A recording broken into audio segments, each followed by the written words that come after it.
Wangchuk has already lost 8.5 kgs. His blood sugar levels have repeatedly dropped below 70 milligrams per deciliter. His ribcage is visible, he is losing vital muscle mass, he is in immense physical pain. There is not even a single union minister who has met him. Not even a single formal invitation to talk has been dispatched.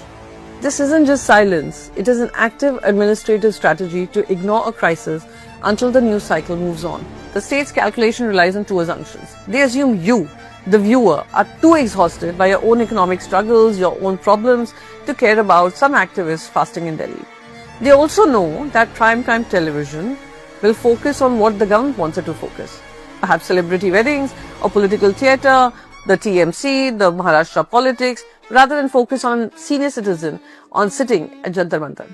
While opposition leaders issue frantic statements on social media begging him to stop, the ruling executive remains completely insulated.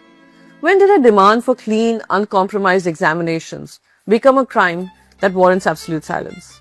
When did governance become completely immune to the moral weight of a hunger strike or its accountability towards the future of this country, the youth of this country?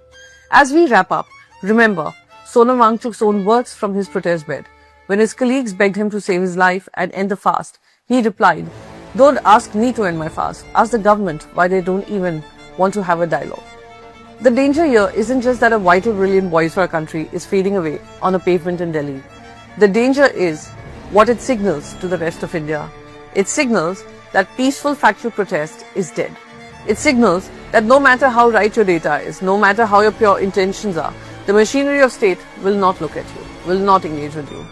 Do not look for a hero in Sonam Wangchuk while sitting on your couch. Be the citizen that forces the conversation. Demand to know why the education ministry remains silent. The state's ultimate weapon is your apathy. Don't let them use it. Raise your voice. Speak up. Let's talk about bringing accountability back in governance. Let's talk about moral responsibility towards the role that you play as part of the cabinet in the government of India.